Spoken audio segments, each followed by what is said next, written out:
Noticia.cl presenta Hora de Noticias. Las informaciones más relevantes de la última hora en un resumen preparado por nuestro departamento de prensa. Tú nos ves, nos escuchas y nos lees. Puranoticia.cl. Esto es Hora de Noticias en Puranoticia.cl. Las noticias como a ti te gustan.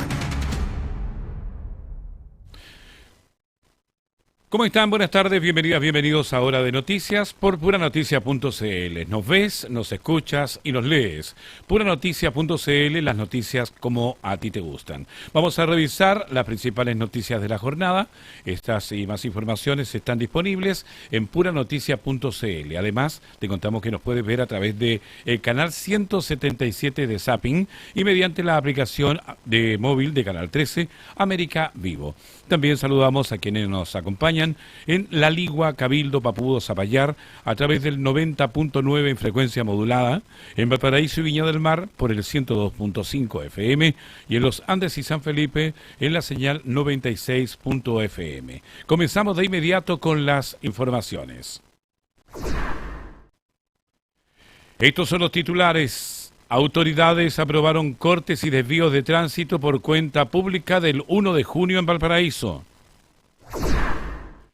Carabineros despliega amplio operativo de seguridad en la región de Valparaíso. Pescadores artesanales inician paralización indefinida por crisis de jibia. Hospital Provincial Marga Marga avanza hacia su apertura definitiva. Desalojan toma ilegal en terrenos de escuela de Playa Ancha. Minbu inspecciona calidad de viviendas para damnificados del mega incendio de Viña del Mar. Ministro Jorge Quirós se enfrenta a cuestionamientos por omisión patrimonial en plena mega reforma. Gendarmería concreta traslado de reos comunes desde ex Punta Peuco. UNAEV denuncia presuntas irregularidades por más de 14.000 millones en raciones no entregadas. Bien, le damos la bienvenida a esta jornada porque ya comenzamos con las informaciones. La Seremi de Transporte y Telecomunicaciones de Valparaíso autorizó una serie de cortes y desvíos de tránsito en distintos puntos de la ciudad Puerto con motivo de la ceremonia de honores de la Cuenta Pública Presidencial 2026, actividad que se realizará el lunes 1 de junio en el entorno del Congreso Nacional. Las restricciones comenzarán a regir desde las 7 de la mañana e incluyen interrupciones en Avenida Pedro Montt, Avenida Argentina y diversos accesos estratégicos al Plan de Valparaíso. El operativo contempla además desvío para vehículos particulares y transporte público, tanto para quienes viajen desde Viña del Mar hacia Valparaíso, como para quienes se desplacen hacia Placilla, Curauma o la región metropolitana. Según el documento oficial firmado por la Seremi, en este caso el Seremi Matías Valenzuela, Carabineros podrá modificar los trazados y horarios dependiendo de las condiciones de seguridad y operatividad durante la jornada. La ceremonia presidencial se desarrollará en las inmediaciones del Congreso Nacional, recinto donde tradicionalmente el mandatario realiza su cuenta pública anual al país. Debido a ello, se desplegará un amplio operativo de seguridad y coordinación vial en distintos sectores de la comuna. Carabineros realizó un operativo de seguridad en Valparaíso que contempla patrullajes preventivos, controles y fiscalizaciones en sectores priorizados de la región de Valparaíso con el propósito de fortalecer la seguridad y responder a las demandas de la ciudadanía. Detalles a continuación.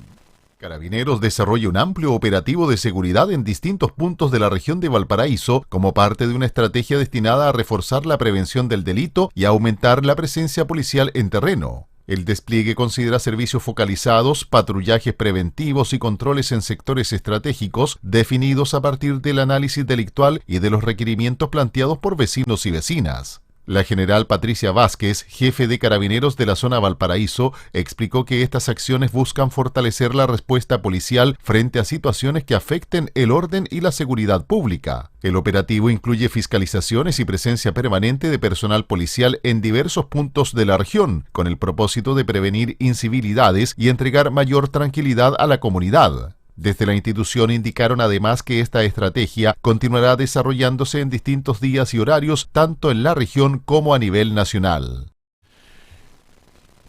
Vamos a otras informaciones. Seremis y delegados presidenciales participaron en la cuenta pública del gobernador Rodrigo Mundaca en La Calera, instancia donde el delegado Manuel Millones reiteró la disposición del gobierno para trabajar junto al GORE, pese a las diferencias políticas. Detalles a continuación.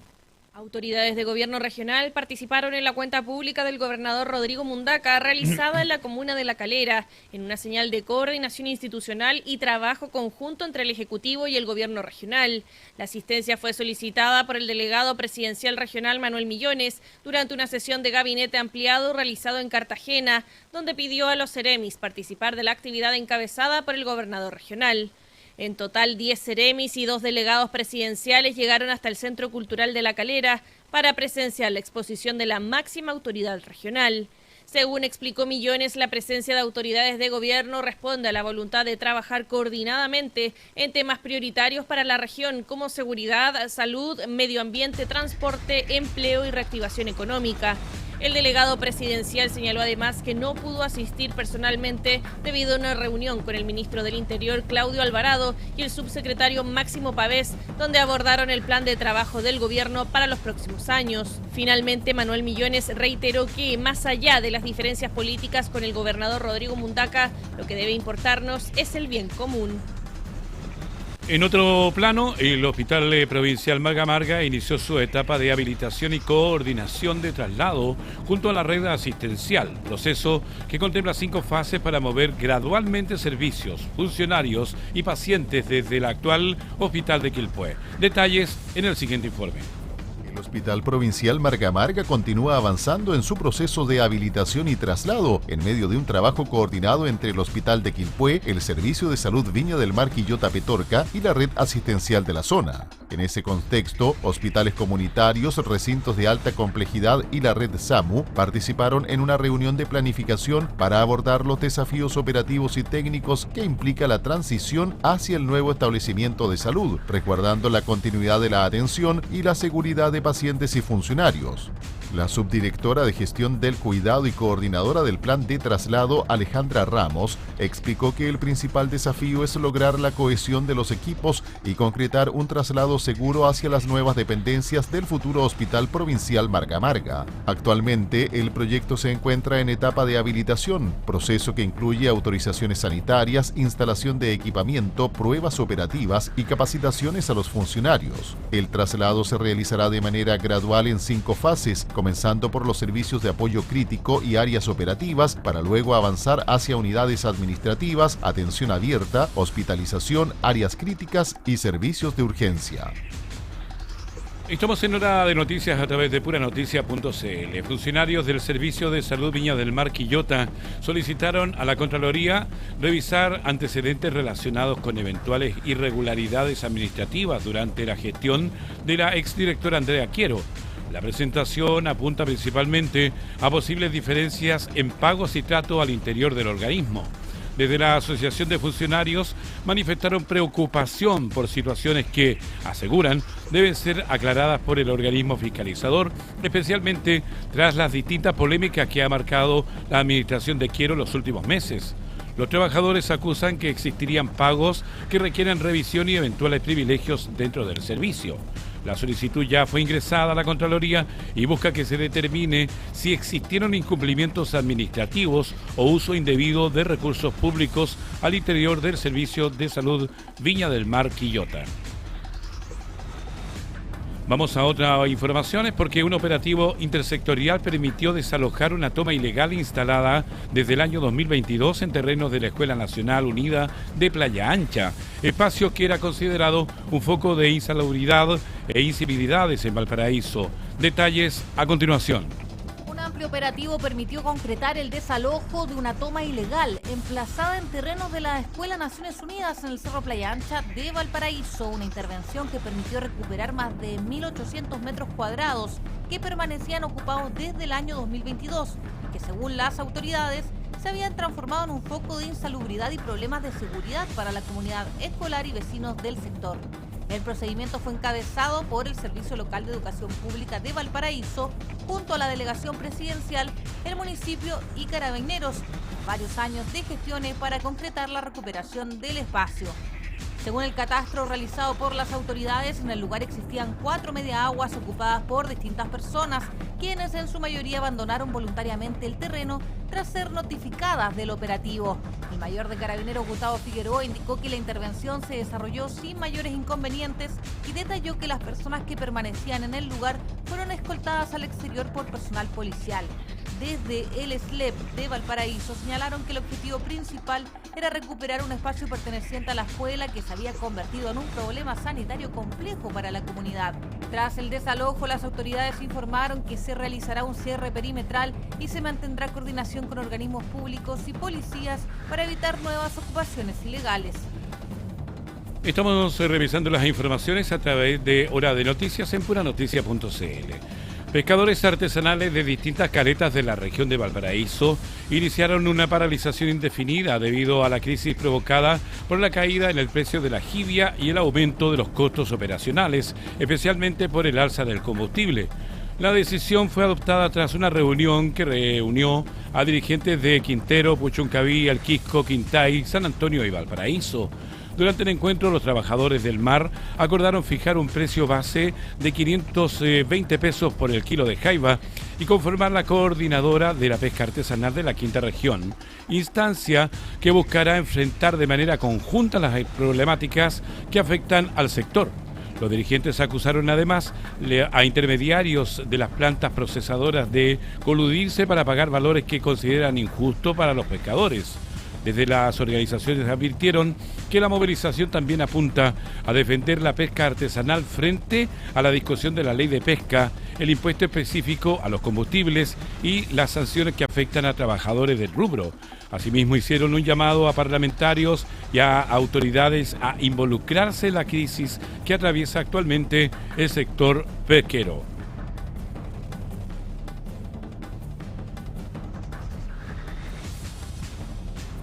Para profundizar, vamos a revisar la entrevista de esta mañana en el matinal Pura Noticia a Hugo Poblete, presidente de la Federación de Pescadores Artesanales Bahía Narau, de Quintero y Puchuncaví.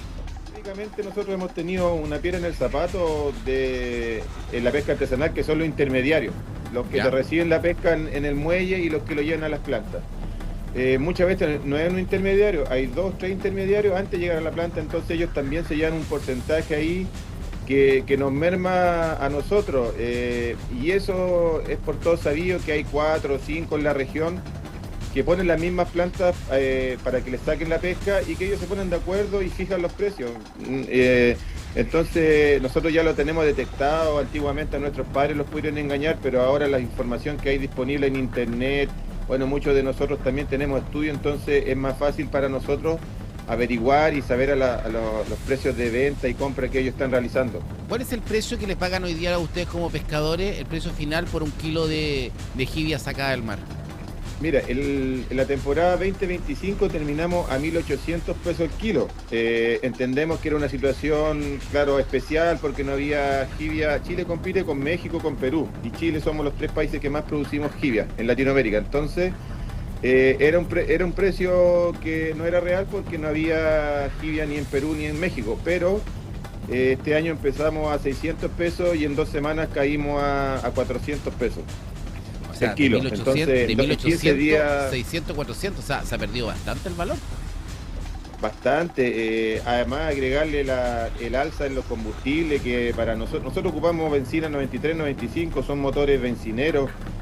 No ocupamos carretera, por eso que estamos también ahí pidiendo que nos eliminen el impuesto específico a nosotros, un poco para paliar esta crisis, y que finalmente siempre la terminan pagando los trabajadores. Pero hay muchos compañeros que se han endeudado en motores, que están carísimos, en embarcaciones que son de fibra de vidrio, no son de madera como antiguamente, que tienen una tecnología mayor, pero que están endeudados, entonces eso es lo que complica, y la baja es más del, no sé, el 70% en la compra. Entonces por eso que decidimos pararnos, porque de 600 pesos pasamos a 400 pesos en 2 semanas. Estamos con Hugo Poblete, presidente de la Federación de Pescadores Artesanales de la Bahía Narau, de Quintero y Puchuncaví, hablando de esta verdadera crisis que están viendo los pescadores, ¿cierto?, en toda nuestra quinta región. Y nos ha explicado bastante bien, Hugo, de por qué se produce esta crisis, ¿cierto? Porque no le están pagando a la jibia el precio que corresponde por estos intermediarios. Ahora, Hugo, yo tengo entendido, no sé si ustedes mismos, ¿cierto?, la planta de jibia, desde procesamiento de jibia que querían colocar ustedes en Puchuncaví, esa es de ustedes, ¿no? Sí, eso es mira, y el tiempo nos da la razón. Nosotros, por el conflicto que tuvimos con Aguas Pacífico hace 2 años atrás ya, que estuvimos deteniendo la faena durante 4 meses, la construcción, no recibimos la plata, que era lo que la empresa dio a otros sindicatos de pescadores que no están en la federación, y dijimos, ¿saben qué? Nosotros tenemos una problemática aquí histórica, que es que no podemos comercializar nuestros productos. Y decidimos que el convenio de mitigación fuera no dinero al bolsillo, sino que la construcción de una planta justamente multipropósito, pero esencialmente de jibia, porque la jibia es el recurso que sustenta la pesca artesanal a lo largo de Chile. No hay otro recurso que sea rentable, hay una escasez de merluza, no hay jurel. Entonces la jibia es lo que mueve el sector artesanal propiamente tal.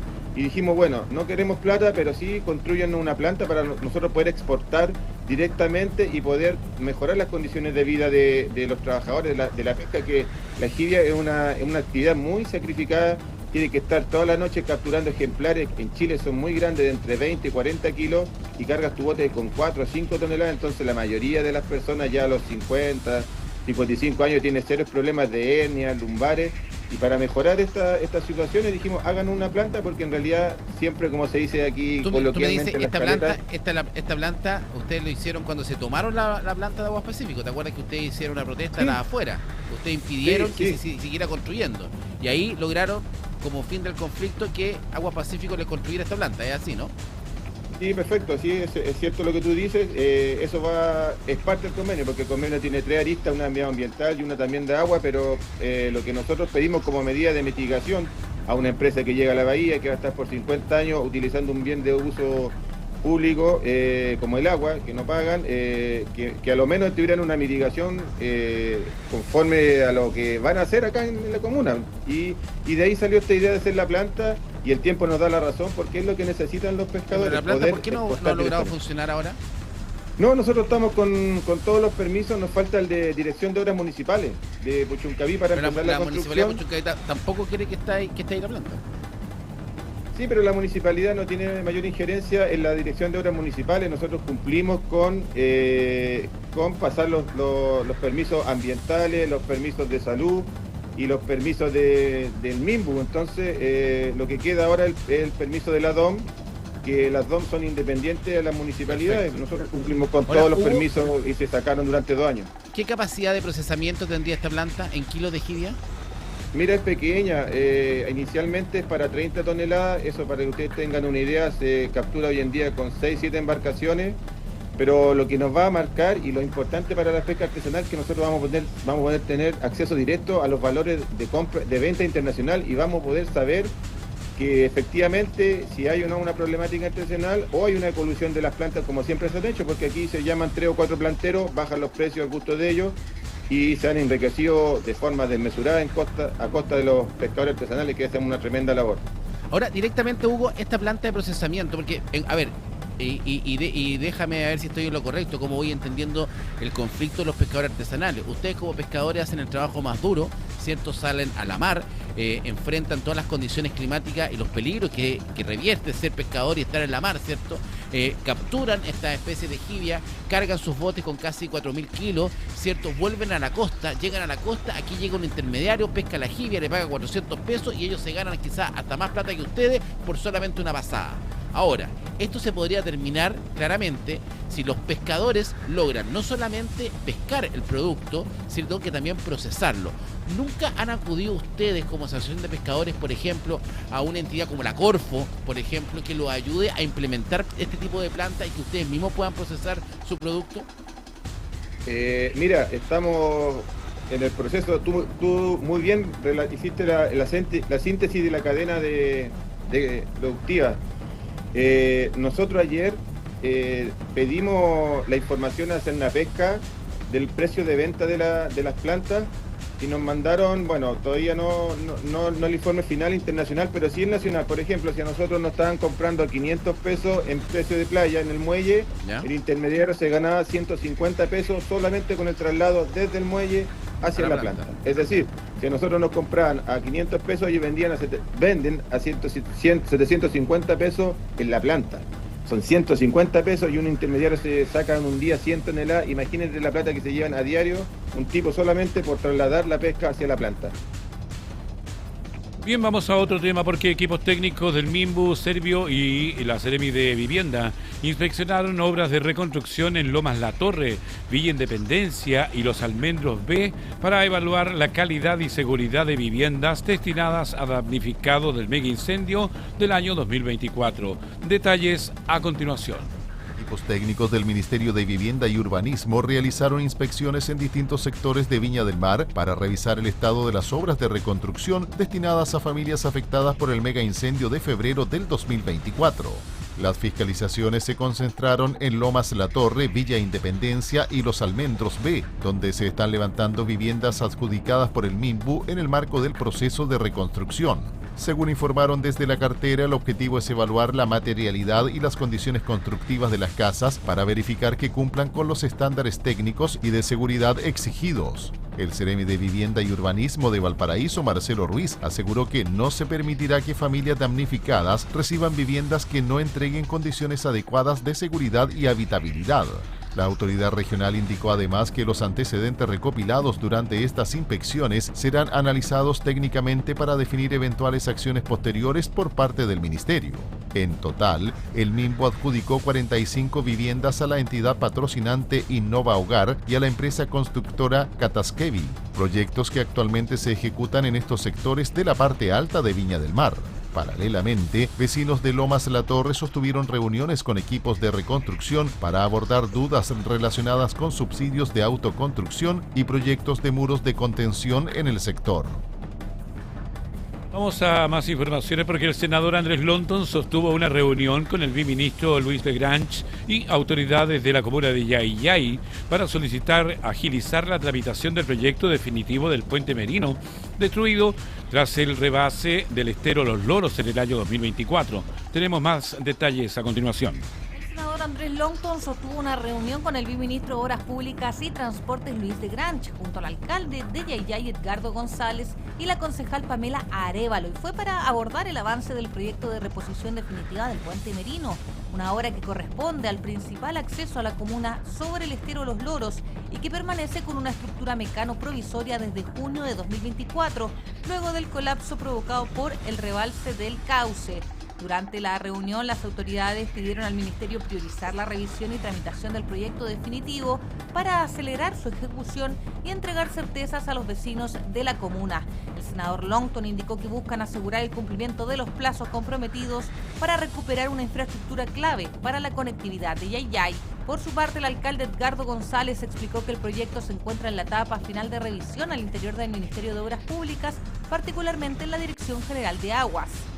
En tanto, la concejal Pamela Arévalo destacó el compromiso del Ministerio para apoyar la iniciativa y manifestó su confianza en obtener avances concretos antes de fin de año. Durante el encuentro también se abordaron otros temas de conectividad para la comuna, entre ellos la situación del peaje Las Vegas, la implementación del sistema Free Flow y proyectos de obras hídricas para distintos sectores de Yayay.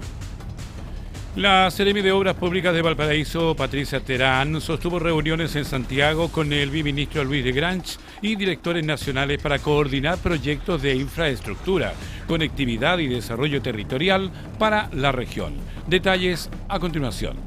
Seremi de Obras Públicas de Valparaíso, Patricia Terán, viajó a Santiago para sostener reuniones de coordinación con autoridades del nivel central del Ministerio de Obras Públicas. La jornada incluyó un encuentro con el viceministro de Obras Públicas y Transportes, Luis de Granch, además de distintas reuniones técnicas con directores nacionales y equipos estratégicos de la cartera.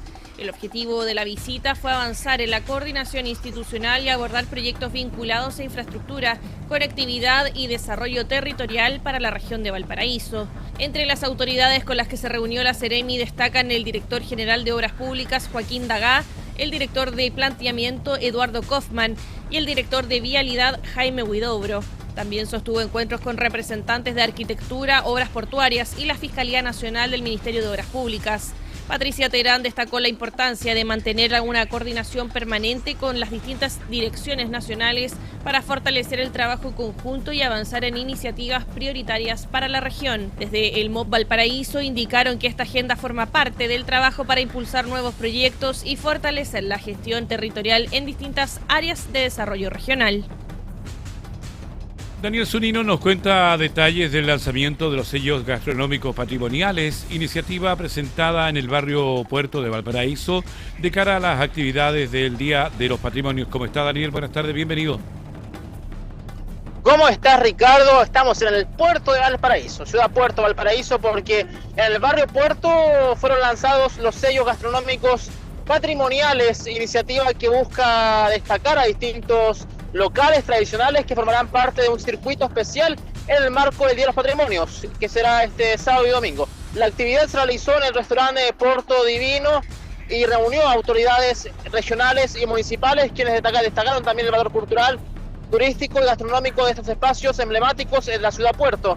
La Seremi de las Culturas, Catalina Dib, explicó que esta iniciativa busca relevar el patrimonio vivo de Valparaíso y acercar a la comunidad a lugares con identidad e historia. Escuchemos sus palabras, escuchemos a la Seremi de Culturas, Catalina Dib. El patrimonio es el patrimonio material, ¿cierto? Los edificios que perduran y que son parte de nuestra historia, pero también está el patrimonio inmaterial, que es un patrimonio que se mantiene vivo y que por supuesto está en la gastronomía. Estamos acá en el barrio Puerto, en una ciudad puerto, por supuesto, donde hay productos marinos, hay erizos, hay choritos, y eso son parte de la alimentación que nos ha acompañado en este barrio por años y años. Entonces, el sello gastronómico es un reconocimiento. Los locales adheridos contarán, Ricardo, con un sello distintivo que permitirá a vecinos y visitantes reconocer fácilmente aquellos espacios que serán parte de este circuito gastronómico patrimonial durante las celebraciones del fin de semana. Por su parte, la Seremi de Gobierno, Rosario Pérez, invitó a la ciudadanía a participar de las distintas actividades programadas para este Día de los Patrimonios en la región. Escuchemos también sus palabras. Este fin de semana, una fiesta del patrimonio, tenemos infinidad de panoramas, actividades, todas pensadas para la familia, para disfrutar, y qué mejor que hacerlo también acompañado de esta ruta gastronómica que va a permitir a través de este sello identificar aquellos locales que están adheridos. Estos son más de 150 locales en nuestra región de Valparaíso. Desde el municipio de Valparaíso destacaron también que esta propuesta permitirá potenciar el comercio local y poner en valor la identidad porteña a través de su cocina y tradiciones. Así lo señaló Nicole Galdame, directora de Desarrollo Económico y Cooperación Internacional del municipio de Valparaíso. Escuchemos sus palabras. Sí, por supuesto, como Municipalidad de Valparaíso hemos tenido un trabajo muy importante en la circulación con los distintos locales que están en este espacio emblemático que es Barrio Puerto, el sector de aduana, invitándolos a ser parte de esta distinción con el sello de los patrimonios e invitando también a las distintas familias a participar de estos recorridos por lo que es el patrimonio vivo, la gastronomía con identidad local, con identidad porteña que se encuentra acá en el Barrio Puerto. Las actividades del Día de los Patrimonios se harán este sábado 30 y domingo 31 de mayo en distintos puntos de la región de Valparaíso, contemplando recorridos, aperturas de edificios históricos, muestras culturales y circuitos gastronómicos abiertos a toda la comunidad en la región de Valparaíso, Ricardo.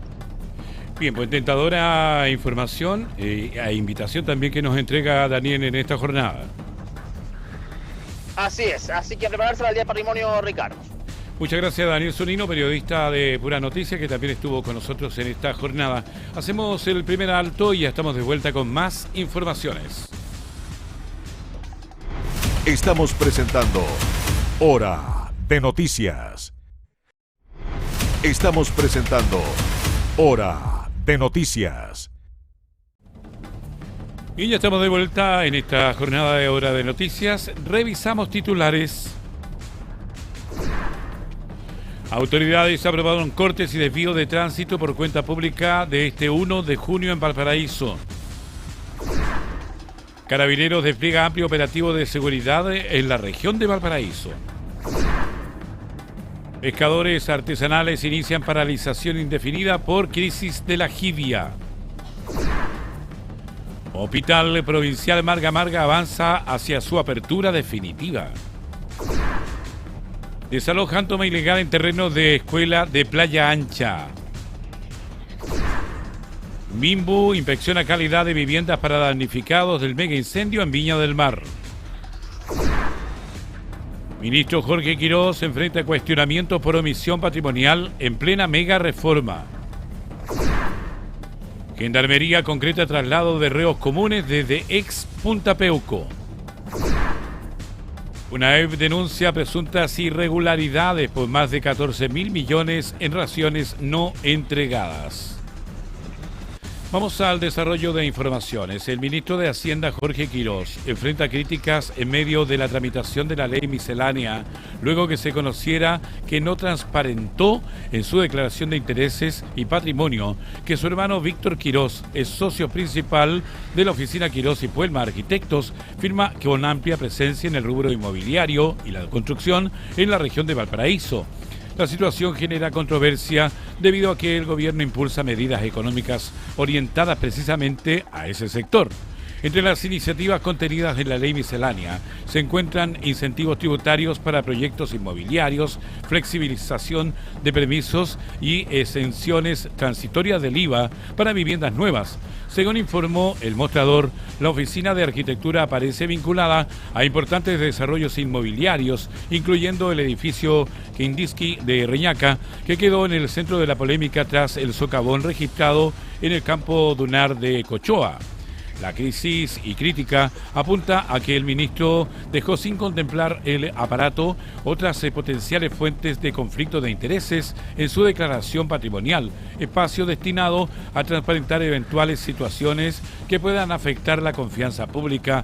Hasta ahora, el ministro de Hacienda no ha entregado una respuesta oficial sobre la omisión mientras el debate político se intensifica en el Senado en plena discusión de la ley miscelánea. Vamos a otra información porque la bancada de diputados del Partido Socialista rechazó la acusación constitucional anunciada contra el exministro Nicolás Grau y aseguró que busca incivilizar el debate sobre la mega reforma tributaria. Tenemos más detalles a continuación. Diputados del Partido Socialista cuestionó el anuncio realizado por republicanos y el Partido Nacional Libertario de impulsar una acusación constitucional contra el exministro de Hacienda Nicolás Grau, sumándose así al Frente Amplio y a otros partidos de la oposición. A través de una declaración pública, los parlamentarios del PS calificaron la iniciativa como una cortina de humo y aseguraron que busca invisibilizar el debate en torno a la reforma tributaria impulsada por el gobierno. Afirmaron que no existen fundamentos jurídicos ni antecedentes que justifiquen una acusación constitucional contra el exsecretario de Estado. Además, acusaron al oficialismo de instalar una polémica artificial en vez de enfocarse en los problemas que afectan a la ciudadanía, especialmente el aumento del costo de la vida. Los diputados socialistas también criticaron el uso reiterado de este tipo de herramientas constitucionales, apuntando a una utilización política sin fundamentos suficientes. Finalmente hicieron un llamado al gobierno a asumir sus responsabilidades y dejar de atribuir los problemas actuales a la administración anterior, señalando que ya no son oposición y cuestionando la capacidad del Ejecutivo para gobernar. La presidenta del Senado, Paulina Núñez, y el presidente de la Cámara de Diputados y Diputadas, Jorge Alessandri, se reunieron con el ministro de Seguridad Pública, Martín Arrau, para entregarle un paquete de propuestas destinadas a fortalecer la seguridad pública, recuperar el control territorial y reforzar el respaldo institucional a las policías. Las medidas ya habían sido presentadas al presidente José Antonio Kast como parte de una agenda impulsada desde el Congreso con cara a la cuenta pública del próximo 1 de junio. Entre los principales focos se encuentran el combate al crimen organizado, el narcotráfico y la violencia, además del fortalecimiento operativo, tecnológico y social de las policías. Entre las iniciativas planteadas destacan la implementación de un Plan Nacional de Intervención de Barrios Críticos con operativos coordinados entre el gobierno, municipios, carabineros, la PDI y organismos fiscalizadores, además de un plan de recuperación de espacios públicos ocupados ilegalmente. También se abordó la necesidad de avanzar en proyectos pendientes como las reglas de uso de la fuerza, junto con abrir el debate sobre una eventual reforma a la reforma procesal penal y la creación de herramientas tecnológicas para combatir el crimen organizado. El senadores Gastón Saavedra, Ricardo Celis y Diego Ibáñez solicitaron antecedentes a la SECPRES y a Contraloría por la participación de una asesora legislativa vinculada anteriormente al lobby de plataformas de apuestas online. Detalles a continuación.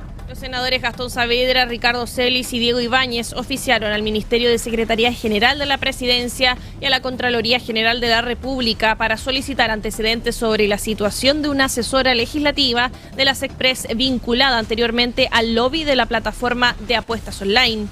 La acción apunta a María Trinidad Sáenz Reyes, quien actualmente se desempeña como asesora de la cartera y que, según un reportaje de Fast Check CL, participó entre 2023 y 2025 en audiencias representando a la agrupación chilena de plataformas de apuestas en línea. El oficio busca aclarar si la funcionaria ha participado en la tramitación del proyecto de ley que regula las apuestas online, iniciativa que actualmente está en discusión en el Senado. El senador Diego Ibáñez afirmó que la situación debe investigarse por eventuales faltas a la probidad administrativa, señalando que la ley establece deberes de inhabilitación para funcionarios que hayan prestado servicios recientes a partes interesadas. En la misma línea, el senador Gastón Saavedra sostuvo que la función pública requiere estándares estrictos de transparencia y cuestionó que una ex lobista de la industria participe hoy como asesora gubernamental. Por su parte, Ricardo Celis explicó que los oficios buscan determinar si existió cumplimiento del deber de abstención y entregar garantías de transparencia en la discusión legislativa. Los parlamentarios solicitaron además que Contraloría emita un pronunciamiento jurídico sobre la legalidad de la situación y que, en caso de detectarse irregularidades, se instruyan los procedimientos correspondientes. La JUNAEV presentó una denuncia ante la Fiscalía y Contraloría por presuntas irregularidades detectadas en auditorías internas que apuntan al pago de más de 14.000 millones de pesos por raciones alimenticias que no habrían sido entregadas. Detalles a continuación. La Junta Nacional de Auxilio Escolar y Becas JUNAEV presentó una denuncia ante el Ministerio Público y la Contraloría General de la República por presuntas irregularidades financieras y administrativas detectadas tras auditorías internas realizadas por la actual administración.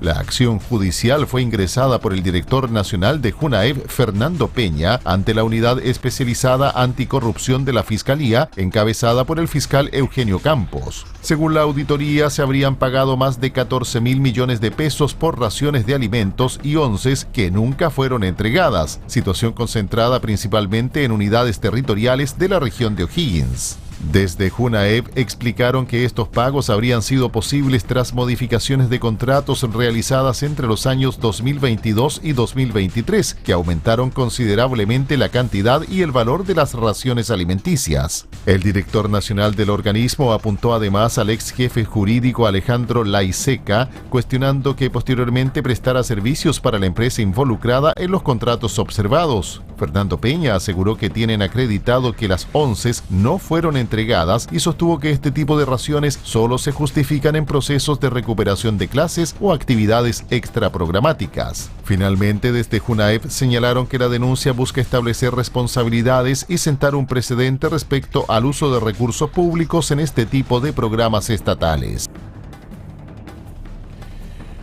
Representantes de más de 30 organizaciones de mujeres entregaron una propuesta de sala cuna universal al ministro del Trabajo, Tomás Herrera, quien aseguró que el gobierno trabaja activamente en la iniciativa y en las indicaciones del proyecto. Tenemos más detalles. El ministro de Trabajo y Previsión Social, Tomás Rau, recibió a representantes de más de 30 organizaciones de mujeres quienes le entregaron una propuesta para avanzar en una sala cuna universal. Durante el encuentro, el secretario de Estado agradeció la iniciativa y aseguró que el gobierno se encuentra trabajando activamente en el proyecto, cuyo plazo para presentar indicaciones vence el próximo 15 de junio. Rau señaló que la propuesta debe avanzar considerando criterios de sostenibilidad financiera y destacó la relevancia de la iniciativa en medio del escenario laboral que enfrenta el país, especialmente respecto al empleo femenino. La autoridad reconoció además que actualmente la tasa de desempleo nacional alcanza el 10%, situación que afecta particularmente a las mujeres. En la reunión participaron representantes de distintas organizaciones y fundaciones, entre ellas Chile Mujeres, Fundación Ronda, Fundación Todas, Mujeres Empresarias, Red Nacional de Cuidados y Movimiento Postnatal de Emergencia. Tras la cita, la directora de Chile Mujeres, Soledad Oneto, aseguró que encontraron en el ministro Rau un gran aliado, mientras que la presidenta de Fundación Todas, Carolina Goitz, valoró la disposición y acogida del gobierno frente a la propuesta presentada. El alcalde de Santiago, Mario Desbordes, aseguró que no ha existido diálogo con el Ministerio de Hacienda sobre rebajas de contribuciones y dio garantías para evitar una disminución de recursos en los municipios. Detalles a continuación. El alcalde de Santiago, Mario Desbordes, cuestionó la falta de diálogo del Ministerio de Hacienda con los municipios en medio de la discusión por la rebaja de contribuciones, incluida en la denominada mega reforma del gobierno. El jefe comunal aseguró que la principal preocupación de los alcaldes es conocer el mecanismo que permitirá evitar una disminución de los ingresos municipales. Desbordes afirmó que tanto el Ministerio de Hacienda como la Subdere han señalado que no se compensarán completamente las eventuales pérdidas de recursos, una situación que calificó como insuficiente para las comunas. El alcalde sostuvo además que hasta ahora no había existido conversación directa con el ministro Jorge Quirós y que recién tras la declaración pública de la Asociación Chilena de Municipalidades se convocó a una reunión con los alcaldes. Mario Desbordes indicó que confía en el compromiso del presidente José Antonio Kast respecto a que no existirán rebajas de ingresos para las municipalidades, aunque insistió en que aún no existen certezas sobre el mecanismo de compensación. Asimismo, advirtió que una eventual disminución de entre 3 y 6 mil millones de pesos para Santiago tendría consecuencias graves para el funcionamiento municipal. Finalmente, el alcalde Desbordes recalcó que los municipios no buscan rechazar la reforma, sino que exigen garantías antes de avanzar en su tramitación. El debate por las contribuciones se ha transformado en uno de los puntos más sensibles de la denominada mega reforma impulsada por el gobierno, mientras algunos sectores plantean avanzar en exenciones o rebajas para determinados grupos de propietarios. También han surgido advertencias respecto del impacto que esto podría generar en el financiamiento municipal y particularmente en el Fondo Común Municipal. La discusión además ocurre en medio de cuestionamientos por transparencia y vínculos con el mundo inmobiliario dentro del propio debate legislativo, elevando la tensión política en torno a una de las reformas económicas más importantes del Ejecutivo.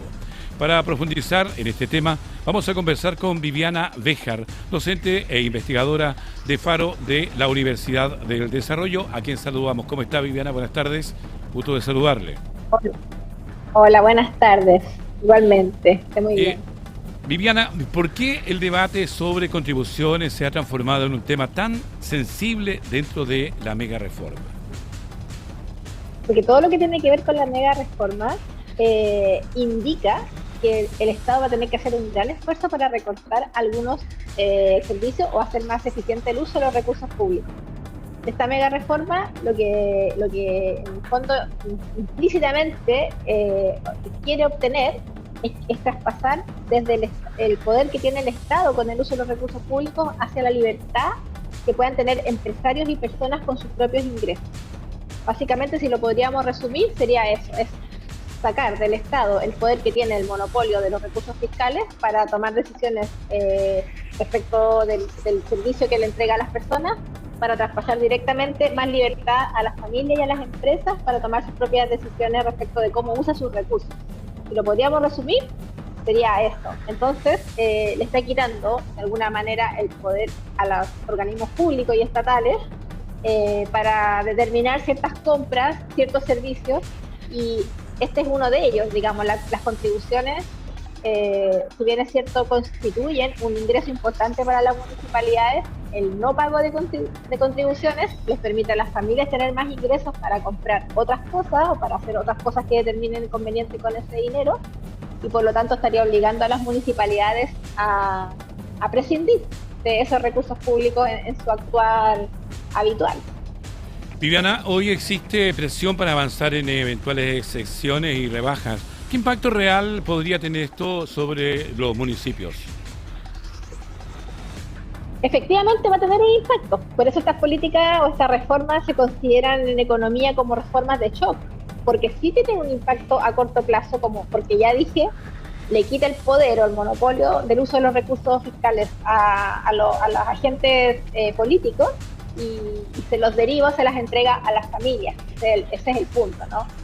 Este gobierno en el fondo siempre ha levantado la bandera de la libertad y filosóficamente, digamos, y en términos de teoría política, es entregarle a las familias nuevamente la capacidad de decidir qué hacer con sus recursos y quitársela al Estado, a los organismos estatales. Entonces, bueno, y por supuesto también que hay un incentivo a la inversión un poco más grande, pensando en el futuro, en la futura creación de nuevos puestos de trabajo. Un poco eso es el resumen. Y estas políticas siempre, en todo momento, en todo lugar donde se han aplicado, generan un impacto negativo al inicio, efectivamente, porque tanto las municipalidades como los gobiernos regionales o las oficinas públicas van a tener que organizar de mejor manera sus gastos, reordenar la forma en que se gastan los recursos públicos y solamente recordar que es de todos bien sabido que todos los organismos públicos, cuando no se han logrado gastar todo el presupuesto anual, los últimos meses del año corren a gastárselo rápidamente porque si no hay una rebaja de recursos al año siguiente. Por lo tanto, este es uno de los aspectos que quizás los organismos públicos, las oficinas públicas van a tener que corregir, ¿no es cierto? Conversamos con Viviana Béjar, docente e investigadora de Faro de la Universidad del Desarrollo. Viviana, mucha gente escucha hablar del Fondo Común Municipal, pero no necesariamente entiende cómo funciona. ¿Qué tan importante o relevante es el mecanismo para las comunas de nuestro país? Bueno, si son bien utilizados y ese fondo precisamente va a lo que tiene que ir, en ayuda a las familias que más lo necesitan, es importante en la medida en que esté bien utilizado, en la medida en que esos fondos vayan siendo destinados para lo que fueron creados. Lo que pasa es que muchas veces algunas municipalidades hacen un mal uso de aquellos fondos. Entonces la idea es que las municipalidades tengan un rigor, o sea, más rigurosas en el uso de los fondos fiscales y va a implicar apretarse el cinturón. Efectivamente. ¿Existen municipios que podrían verse especialmente afectados, Viviana, si disminuyen la recaudación por estas contribuciones? Los municipios más ricos, por así decirlo, porque son las familias más ricas las que pagan más contribuciones. De hecho, los municipios de sectores más vulnerables, muchos de sus vecinos no pagan contribuciones. No todas las personas pagan contribuciones a sus viviendas. Y precisamente son las municipalidades donde viven de los sectores más acomodados, serían los que estarían más afectados, entre comillas. ¿Y cómo se logra equilibrar la necesidad de aliviar la carga tributaria de algunas familias con necesidades de mantener financiamiento municipal, Viviana? Haciendo un mejor uso de los recursos, porque está la premisa de que no hay dinero o no hay suficientes recursos, pero el problema es que quizás lo que se ha determinado en el último informe, ¿cierto?, de Contraloría o en la última auditoría que salió a la luz, y que los recursos están ahí pero están siendo mal utilizados. Entonces ahora seguramente vamos a tener que, como país, reaprender a cómo se utilizan de manera eficiente los recursos para poder llegar, porque al final de cuentas, todo esto se trata de satisfacer las necesidades de las personas que más lo necesitan y de equiparar la cancha, ¿no es cierto?, de igualar las oportunidades. Entonces el foco tiene que estar ahí, el foco tiene que estar en hacer un buen uso de los recursos para finalmente otorgar prestaciones que le alivien la carga a las familias al final del día, digamos, que para eso existen los recursos públicos. Esa es la finalidad última de la recaudación tributaria y de la redistribución de los ingresos. ¿Cree que en este debate ha faltado explicar mejor cómo se financian realmente los municipios en Chile? Sí, yo creo que en este debate ha faltado bastante una estrategia comunicacional más potente, más clara, más transparente, Creo que se van mucho en la discusión ideológica, política, acusaciones al gobierno anterior, que a mí me parecen estériles, me parece que no contribuyen en nada. Me parece que el foco debiera ser comunicar de una manera constructiva, no asumiendo a priori que el ciudadano no entiende estas cosas, porque si se las explica de manera correcta sí lo entiende. Y a mí me parece que entonces ha sido una discusión bastante ideologizada, de culpar al gobierno anterior, y ese ha sido como el caballito de batalla comunicacional, que a mí me parece que no aporta en nada y que no avanzamos así. Estamos conversando con Viviana Béjar, docente e investigadora de Faro de la Universidad de Desarrollo. En paralelo, Viviana, la discusión también se ha cruzado con cuestionamientos sobre transparencia y eventuales conflictos de interés que están ligados al mundo inmobiliario. ¿Eso puede terminar debilitando políticamente esta reforma? Siempre que hay vínculos poco claros entre el mundo empresarial y el mundo político, eso debilita la institucionalidad y la fortaleza que tienen las instituciones. Así que precisamente no estamos, digamos, hablando de una economía de libre mercado o de libertad, eso no queda exento de que hayan posibles grupos gremiales o grupos que hagan acuerdos que podrían considerarse uso de información privilegiada o corrupción de plano, ¿no? Por lo tanto, siempre en una economía de libre mercado hay que luchar contra el corporativismo, que es precisamente estas uniones que no nos convienen a nadie, que son entre grupos empresariales y la clase política. Finalmente, ¿qué riesgos existen de que una discusión altamente técnica termine transformándose en un conflicto político más amplio? El riesgo es bastante amplio, es bastante grande, es un riesgo que de hecho yo creo que se está transformando en eso actualmente esta discusión, que está dejando un poco lo técnico y está siendo más político. ¿Y cómo veo yo que está siendo más político? Precisamente por estar constantemente recordando al gobierno anterior y diciendo que el gobierno anterior lo hizo todo mal y este gobierno lo va a hacer todo bien. A mí me parece que ese tipo de discusiones deja de lado lo técnico y se transforma al final en un debate político que no nos ayuda en estos momentos. En estos momentos tenemos que sacar al país adelante. Las medidas de la reforma están probadas, en otros países han funcionado lo más bien, pero para eso necesitamos como país llegar a acuerdos grandes, ponernos serios y precisamente comunicar de mejor manera lo que el gobierno pretende hacer, y también comunicar que son medidas de largo plazo, porque a veces la gente, o sea, todos queremos ver que las cosas se solucionen rápido, pero estas son medidas que abordan y que tienen por finalidad mejorar la economía en el largo plazo. Bien, conversábamos con la docente e investigadora de Faro de la Universidad del Desarrollo, Viviana Béjar, a quien agradecemos por este tiempo. No, gracias a ustedes, que estén muy bien. Buenas tardes.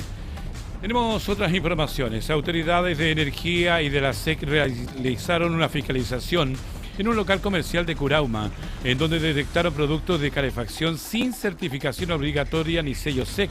Algunos artefactos fueron retirados de la venta y se iniciaron procesos sanitarios. Detalles a continuación.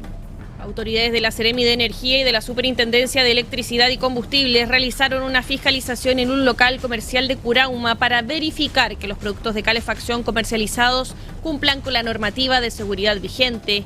La inspección se centró en estufas eléctricas, calefactores, calientacamas y otros equipos utilizados durante el invierno, revisando especialmente que contaran con el sello SEC visible y vigente. Durante el procedimiento, los equipos fiscalizadores detectaron algunos artefactos eléctricos, principalmente guateros, que no tenían certificación ni el código QR obligatorio asociado al sello SEC. Debido a estas irregularidades, se instruyó el retiro inmediato de los productos desde la venta y se iniciarán procesos administrativos sancionatorios contra el local comercial fiscalizado. El Seremi de Energía, Celso Quesada, señaló que estas inspecciones buscan entregar seguridad a las familias durante el invierno, época en que aumenta considerablemente el uso de artefactos de calefacción. En tanto, desde la SEC reiteraron el llamado a comprar únicamente productos certificados y a mantener medidas de autocuidado, especialmente con calefactores a gas o parafina, debido al riesgo de intoxicación por monóxido de carbono. ENAP informó que las gasolinas tendrán una leve baja en sus precios a partir de este jueves, mientras que el diésel registrará una caída de 65 pesos por litro y el gas vehicular experimentará un alza. Detalles a continuación. La Empresa Nacional del Petróleo, NAP, ya publicó su informe semanal de precios de los combustibles, detallando las variaciones que comenzaron a regir este jueves 28 de mayo. Contrario a lo anticipado por algunos expertos, las gasolinas no registraron alzas significativas. Por el contrario, tuvieron leves bajas en sus valores. Según el informe, la gasolina de 93 octanos ya disminuyó 0,3 pesos por litro, mientras que la de 97 octanos bajó 0,4 pesos por litro. El petróleo diésel presentó una importante caída de 65 pesos por litro, siendo la variación más significativa informada por la estatal. Por otra parte, el gas licuado de uso vehicular aumentó 37,3 pesos por litro, mientras que el queroseno o parafina mantuvo su valor sin modificaciones. Desde NAP reiteraron que la empresa no fija ni regula los precios de los combustibles en Chile y que los valores finales al consumidor son definidos de manera autónoma por las compañías distribuidoras. Recuerde que estos y otros temas los puede revisar en nuestro sitio web puranoticia.cl. Nos vamos a una tanda comercial y ya estamos de vuelta. Estamos presentando Hora de Noticias. Estamos presentando Hora de Noticias. Ya estamos de vuelta en Hora de Noticias en puranoticia.cl. Revisamos titulares de esta jornada.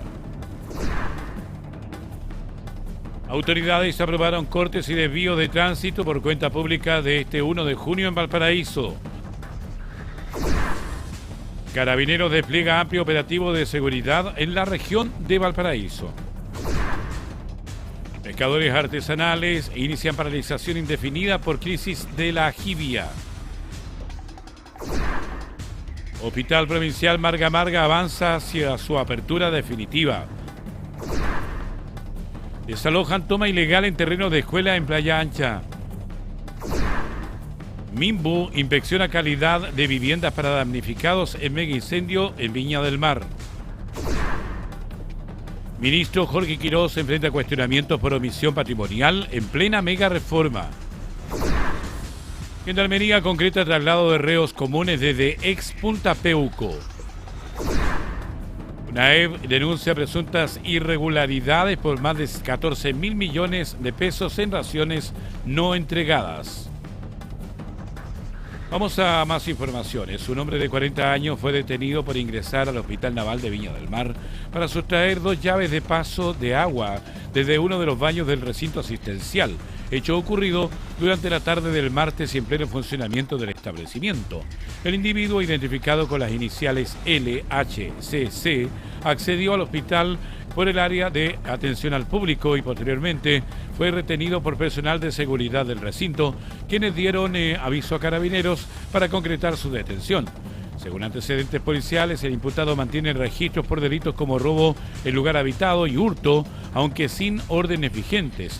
Tras el procedimiento quedó a disposición del Juzgado de Garantía de Viña del Mar, que fijó audiencia para el próximo 3 de julio.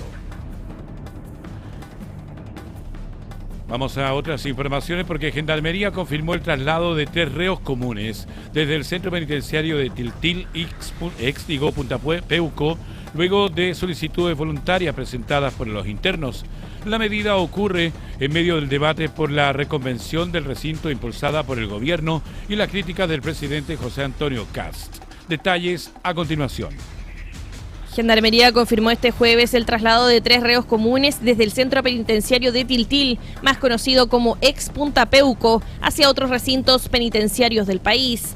Según indicó la institución, mediante un comunicado, la medida se adoptó tras solicitudes voluntarias presentadas por los propios internos y responde a criterios de segmentación y seguridad, además de condiciones operativas de los establecimientos penales.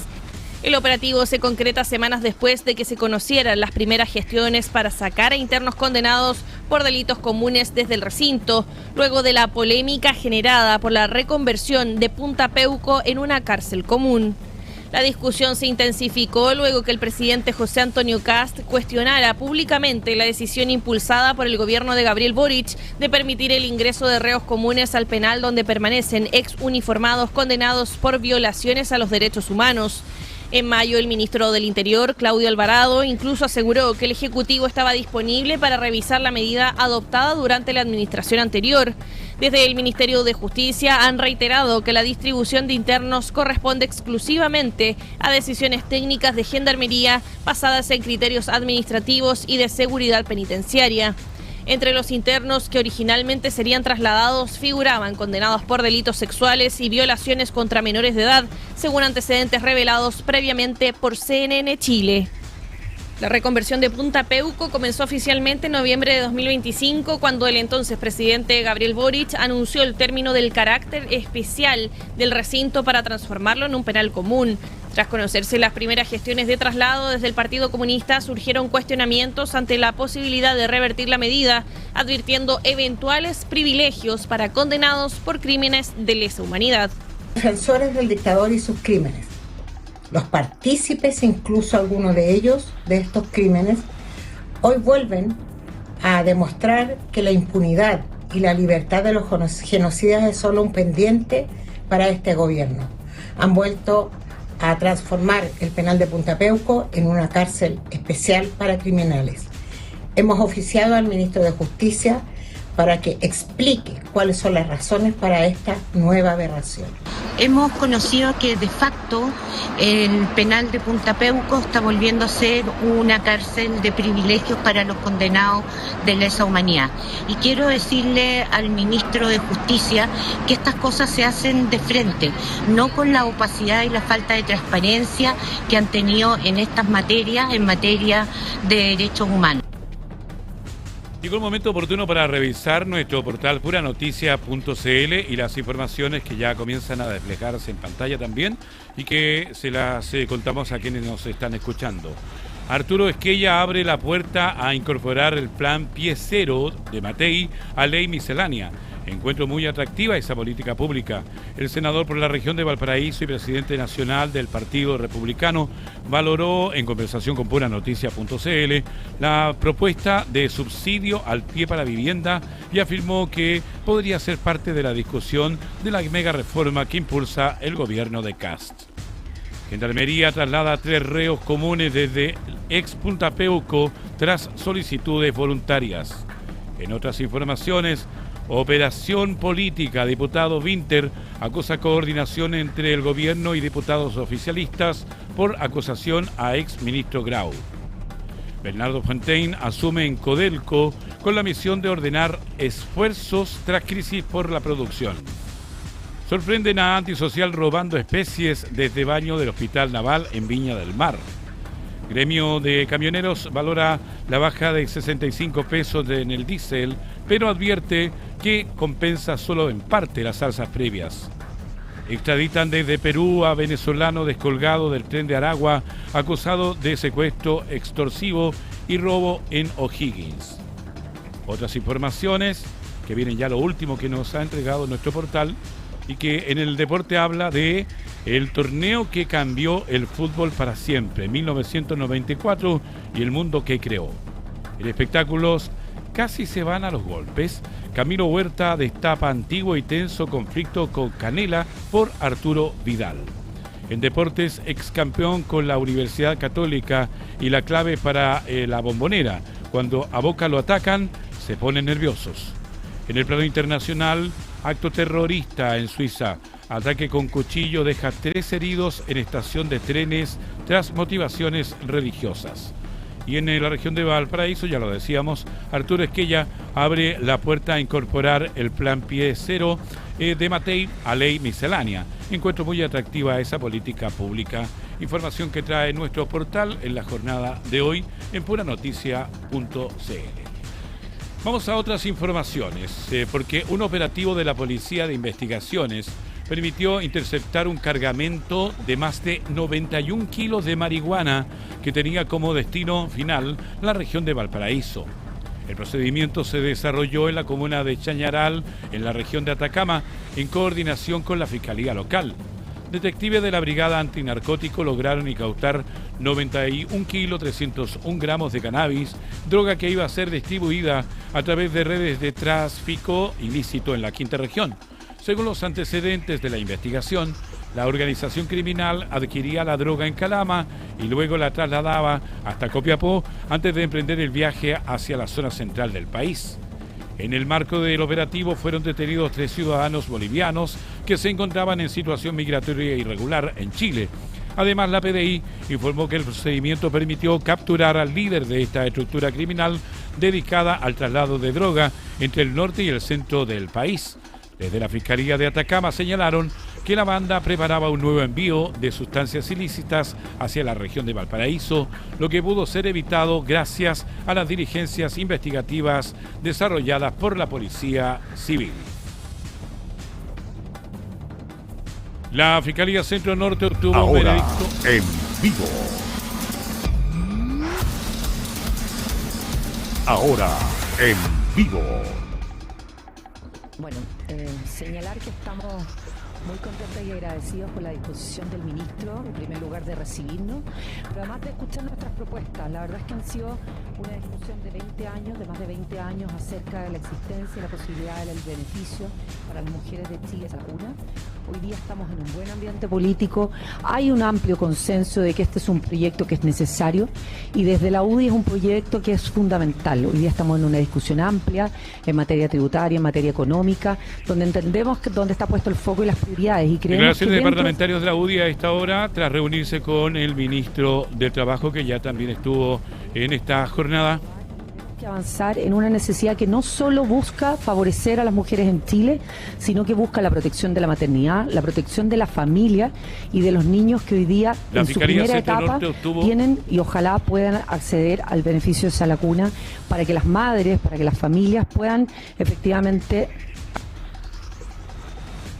El empleo femenino hoy día está disminuido, tiene dificultades las mujeres en el acceso al empleo y hoy día es una de las barreras principales con las que queremos trabajar, con las que queremos proponerle al país una propuesta que implique gradualidad, que implique una responsabilidad fiscal importante. A esta hora estamos con las declaraciones de parlamentarias de la UDI encabezadas por la jefa de diputados, Flor Weiss, la vicepresidenta y líder de Pioneras, Pía Margarit, y la ex ministra de la Mujer, Isabel Pla, tras reunirse con el ministro del Trabajo, Tomás Rau. Pueden incorporarse las indicaciones comprometidas el 15 de junio, pero también queremos que esta en un anuncio del presidente el próximo 1 de junio en su cuenta pública. Yo creo que con eso va a haber un respaldo importante a este proyecto tan sentido por las mujeres de nuestro país. Bueno, hemos tenido una muy buena reunión con el ministro. Le hemos planteado la importancia que tiene para nosotros como bancada de la UDI, particularmente las mujeres de la UDI junto a las mujeres de la directiva de la UDI, de que este proyecto es trascendental para proteger no solo a las mujeres.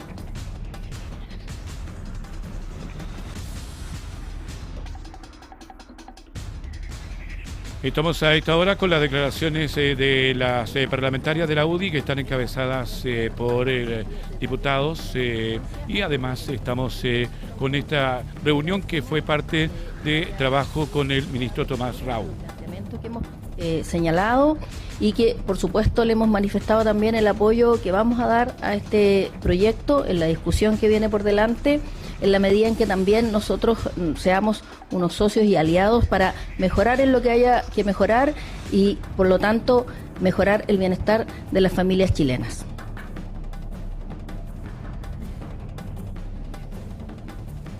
Estamos con las declaraciones de las parlamentarias y parlamentarios de la UDI tras reunirse con el ministro del Trabajo. Ustedes saben, la prensa, que la UDI fue injustamente acusada por el ex gobierno del presidente Boric, por una izquierda inepta que no fue capaz de sacar adelante este proyecto. Y esta reunión es muy simbólica porque este es un proyecto muy esperado para nosotros, tal y cual lo fue el postnatal del presidente Piñera, donde la UDI también ahí dejó su sello muy relevante. Y es lo mismo que vamos a hacer en este proyecto en Sala Cuna Universal. Hemos tenido una reunión muy enriquecedora para ir viendo con responsabilidad lo que no pudo hacer la izquierda, se va a lograr en este proyecto, y la verdad es que... A esta hora habla la exdiputada María José Hoffman, también que es parte importante de la UDI. quizás el más importante del gobierno del presidente Kast, que no solamente hemos apoyado con lealtad, sino que estos son el tipo de cosas por el cual nos sumamos, por ser parte de estos proyectos que vienen a terminar con una discriminación ancestral, tal como dijo el ministro. No sé si sabían, yo no tenía idea que esta es una discriminación que existe desde 1926 o 25. 20, no. 25 es una discriminación centenaria, y ser parte como partido para poder terminar con esta discriminación para nosotros es un orgullo, y además le pega un tapaboca muy grande a una izquierda inepta que no fue capaz de sacarlo adelante. No, yo brevemente, para ver si tienen preguntas, pero la reunión fue una muy buena reunión, como ya han dicho las demás parlamentarias y las demás también miembros de la directiva de la UDI. Yo creo que ya no está. Bien, ahí estaba todo lo que estaba la información de los parlamentarios y parlamentarias de la UDI tras reunirse con el ministro del Trabajo. Ahora, en vivo. Ahora, en vivo.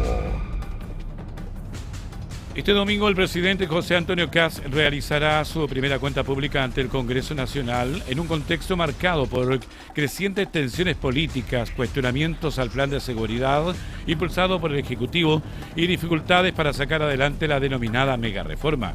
La antesala del mensaje presidencial también ha estado marcada por polémicas como los cuestionamientos al ministro Jorge Quirós por falta de transparencia, defecto de vínculos familiares con el mundo inmobiliario, justo cuando el gobierno intenta avanzar en medidas económicas claves. En ese escenario, la cuenta pública aparece no solo como una instancia para anunciar medidas, sino también como una prueba de liderazgo político y capacidad de conducción del Ejecutivo. Tenemos en línea a Marcel Aubry, académico de la Facultad de Gobierno de la Universidad de Chile, a quien le saludamos en esta jornada. Buenas tardes, bienvenido. Gusto de saludarle, Marcel. Buenas tardes, muchas gracias por invitarme. ¿Qué se juega realmente el presidente Kast en esta primera cuenta pública? Yo creo que lo principal es la capacidad de retomar el control de agenda. La cuenta pública tiene una entidad mucho más importante que cualquiera haya sido su programa de gobierno, promesas de campaña, como incluye anuncios más concretos, como tiene consecuencias en términos de agenda legislativa. Entonces esto debería permitir estructurar de mejor manera la discusión y transmitir qué es lo que se viene hacia adelante. ¿Se puede transformar en una demostración de liderazgo y conducción política, o más bien un intento por recuperar el control tras semanas complejas para el gobierno, Marcel? Yo creo que las dos cosas. En una primera capa es recuperar el control, ¿cierto? Es el primer nivel y es el mínimo estándar que debiera cumplir. Pero en un segundo nivel debiera apostar a mostrar liderazgo, mostrar capacidad no solo de salir de los temas de discusión que lo entrampan, sino que además permitir proyección tanto de su liderazgo personal como de la agenda de gobierno.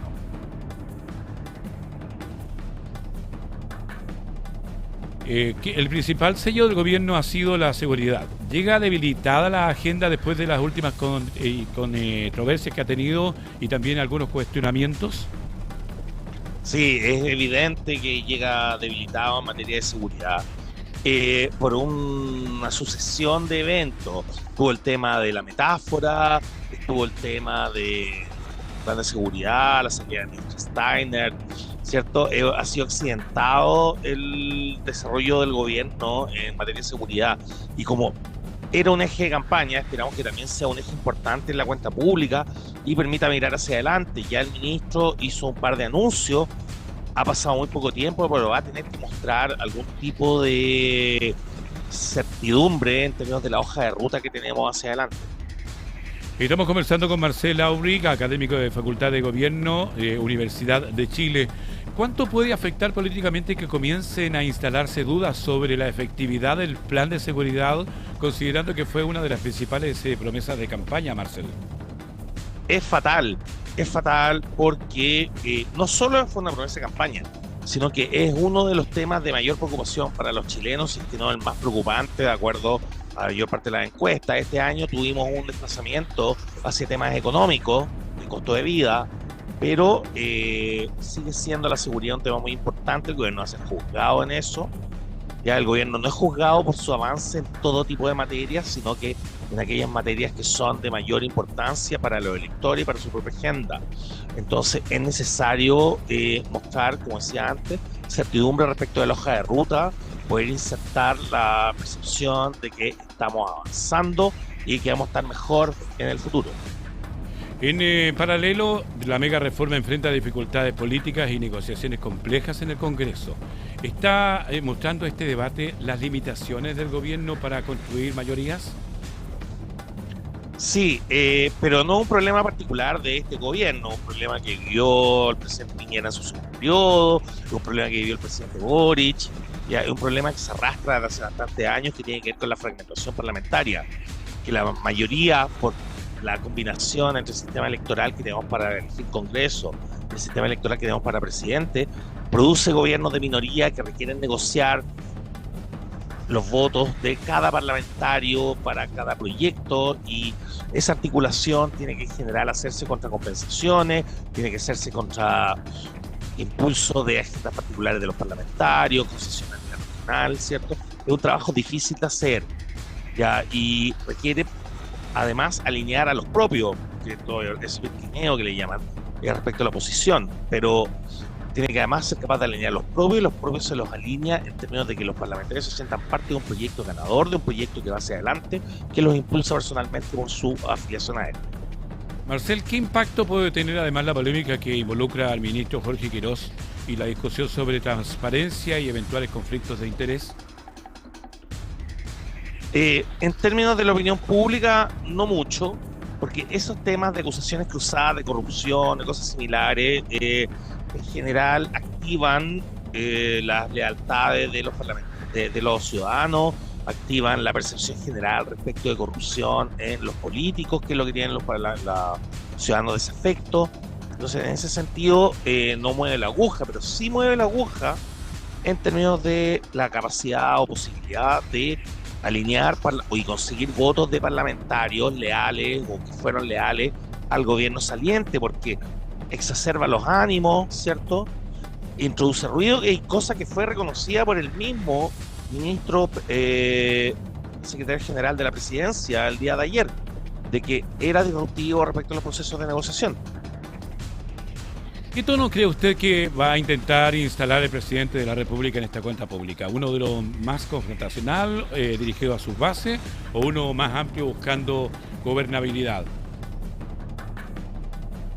Es una apuesta que vamos a tener que esperar, pero lo que parece más razonable es que debiera ser una propuesta amplia que le permita crecer, porque esa permitirle crecer cumple dos objetivos que son ambos importantes. Uno, tener un apoyo importante en la opinión pública, lo cual facilita las cosas a nivel parlamentario, tanto con su coalición como con la oposición. Y segundo, de mucho más largo plazo, es que un mayor apoyo y capacidad de crecer le permite favorecer su continuidad en términos de otro gobierno de la coalición o de su mismo sector dentro de la coalición. Estamos conversando con Marcel Aubry, académico Facultad de Gobierno, Universidad de Chile. Marcel, ¿qué señales debería dar el mandatario para transmitir control político y también capacidad de conducción en este momento? Yo creo que lo principal no es el propio día de la cuenta pública, sino que la capacidad de transformar esos anuncios en una agenda legislativa potente que conduce el proceso político, que conduce la coyuntura, que conduce los temas que se están discutiendo y permite sentir que estamos en un proceso político relativamente ordenado que nos lleva a avances, que por ende favorece que los ciudadanos se sientan integrados a esto. Finalmente, Marcel, ¿usted cree que esta cuenta pública puede marcar un punto de inflexión para el gobierno de José Antonio Kast? Definitivamente, tiene un efecto mecánico, que es la primera cuenta pública, ¿cierto? Y los gobiernos, la agenda, se rigen en gran medida por los anuncios de cada agenda pública. ¿Ya? Entonces, es la primera y es la que, como decía al principio, se transforma todo lo que se dijo en campaña en un proyecto real, más tangible, y en un discurso que ordena la discusión, ordena cuáles van a ser los argumentos a los cuales va a recurrir el gobierno, ordena cuál es el grado de conflicto que va a tener, establece cuál es el relato que se va a tener. Entonces, en ese sentido, es un cambio de rumbo, o si se quiere, un punto de inflexión, pero adicionalmente le permite establecer un punto de inflexión respecto a las dificultades de las últimas semanas. Agradecerle, Marcel, por este tiempo y, por supuesto, por su visión con respecto a este tema. Muchas gracias a ustedes por invitarme. Buenas tardes. Hasta luego. Vamos a otras informaciones. La Fiscalía Centro Norte obtuvo un veredicto condenatorio contra 5 acusados, 4 adolescentes y un adulto, por el robo con homicidio del ciudadano francés Dimitri Weiler, ocurrido en febrero del año 2025 en Chicureos. Detalles a continuación. La Fiscalía Centro Norte obtuvo un veredicto condenatorio contra los 5 acusados por el robo con homicidio del ciudadano francés Dimitri Weiler, crimen ocurrido en febrero del año pasado en la comuna de Chicureo. Según la investigación, los condenados ingresaron durante la madrugada del 26 de febrero de 2025 al domicilio de la víctima con la intención de robar, momento en que apuñalaron al ciudadano francés mientras dormía junto a su familia. Por este hecho fueron declarados culpables 4 adolescentes, además de un adulto. La Fiscalía logró acreditar la participación de estos mediante distintas pruebas reunidas durante la investigación desarrollada junto a la Brigada de Homicidios de la PDI. El fiscal jefe de Chacabuco, Gonzalo Álvarez, encabezó la presentación de los antecedentes ante el tribunal. La lectura de sentencia quedó fijada para el próximo 8 de junio, instancia donde la Fiscalía va a pedir presidio perpetuo para el imputado adulto y las máximas sanciones contempladas en la legislación para los 4 adolescentes condenados. La Policía de Investigaciones concretó la extradición desde el Perú de un ciudadano venezolano acusado de participar en un secuestro extorsivo ocurrido el año 2024 en la comuna de Las Cabras, en la región de O'Higgins. El imputado era requerido por la justicia chilena por los delitos de secuestro extorsivo, asociación criminal, robo con violencia y sustracción de menores. Según la investigación, el sujeto integraba un grupo de 6 individuos que ingresó a un domicilio en la comuna donde robaron diversas especies y secuestraron al dueño de casa y a su hija de 7 años, trasladándolos posteriormente hasta Santiago para exigir dinero a cambio de su liberación. Tras el pago del rescate, ambas víctimas fueron abandonadas en un sitio de Eriazo. Luego del delito, la banda se dispersó para evitar ser detenida. Desde la PDI señalaron que se trata de delincuentes descolgados del tren de Aragua que buscaban reorganizarse de manera independiente para continuar cometiendo ilícitos. El jefe de Interpol Chile, comisario Edgardo Valle, explicó que el imputado mantenía una notificación roja internacional y que fue ubicado residiendo en el Perú, donde se coordinó su captura junto a autoridades policiales de ese país. Tras su detención se inició el proceso diplomático y judicial que permitió concretar su extradición a Chile para enfrentar a la justicia. Recuerde que estos y otros temas usted los puede revisar en nuestro sitio web puranoticias.cl. Nos vamos a una nueva tanda comercial y ya estamos de vuelta. Estamos presentando Hora de Noticias. Estamos presentando Hora de Noticias. Entramos ya en el último bloque de Hora de Noticias y revisamos a esta hora informaciones del mundo en la voz de Carmen Paz González. Buenas tardes. ¿Cómo están? Vamos a que marcan la jornada en el ámbito internacional.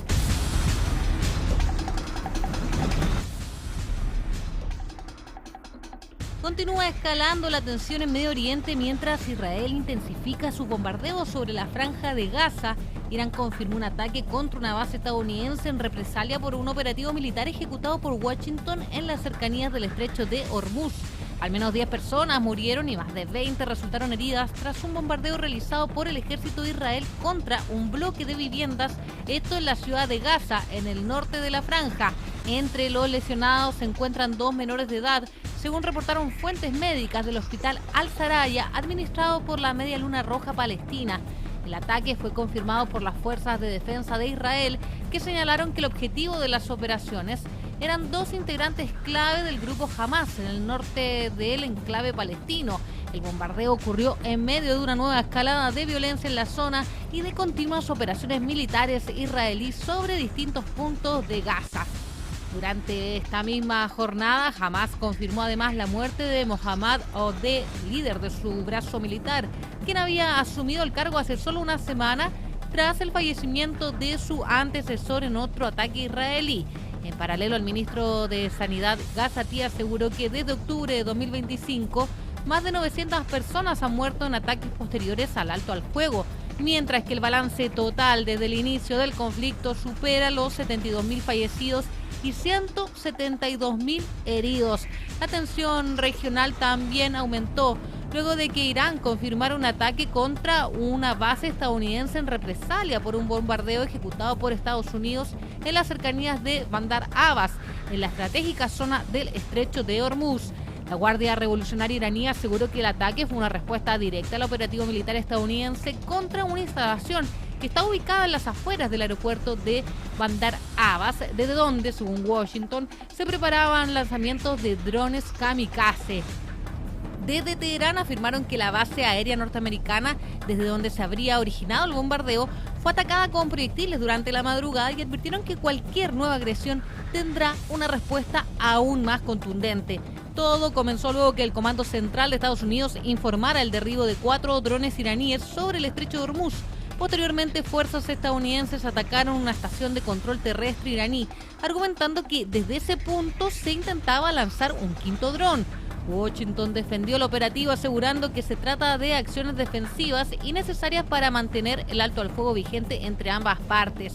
Sin embargo, desde la agencia Tasnim, vinculada a la Guardia Revolucionaria, señalaron que el ataque estadounidense solo impactó terrenos baldíos y no dejó víctimas ni daños materiales. Además, medios iraníes afirmaron que un buque carguero estadounidense intentó cruzar el estrecho de Hormuz con el radar apagado, una situación que habría provocado una reacción de la Armada iraní obligándolo a retroceder.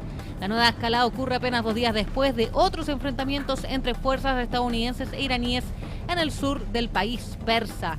Recordar que el actual alto al fuego fue decretado en abril pasado por el presidente de Estados Unidos, Donald Trump, aunque los últimos acontecimientos vuelven a poner en duda su estabilidad.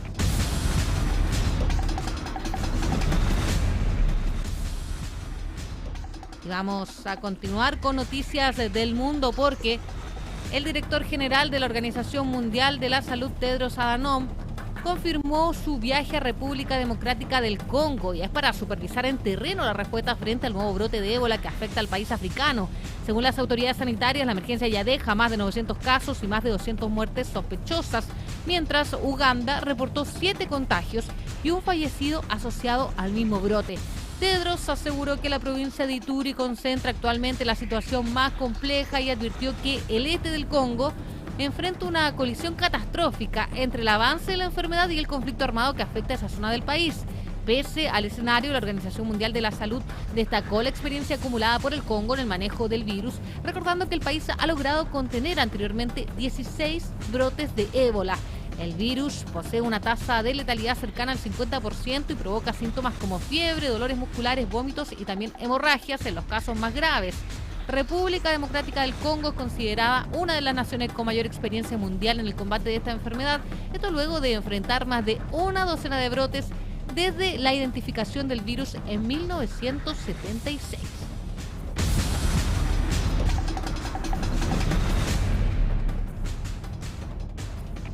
Y siempre en el ámbito internacional, el candidato presidencial peruano Roberto Sánchez aseguró que va a renunciar al cargo y va a convocar a nuevas elecciones generales. Esto si es que el Congreso le impide gobernar en caso de ganar el balotaje presidencial del próximo 7 de junio. Durante una actividad de campaña en la provincia constitucional del Callao, el abanderado de Juntos por el Perú afirmó que no va a aceptar bloqueos políticos por parte de la oposición parlamentaria. Sánchez lanzó sus declaraciones en medio de la persistente crisis institucional que atraviesa Perú y recordó los conflictos entre el Ejecutivo y el Congreso que marcaron el gobierno del expresidente Pedro Castillo. El candidato dijo que sectores opositores actúan como fuerzas golpistas y sostuvo que, si no se respeta la voluntad popular, está dispuesto a dejar el cargo y llamar nuevamente a elecciones generales. El próximo domingo 7 de junio, Sánchez enfrentará en segunda vuelta a Keiko Fujimori, quien busca convertirse por 4ª vez en presidenta del país. Perú vive una prolongada inestabilidad política y en la última década ha tenido 8 presidentes, además de sucesivas confrontaciones entre el Congreso y el Ejecutivo.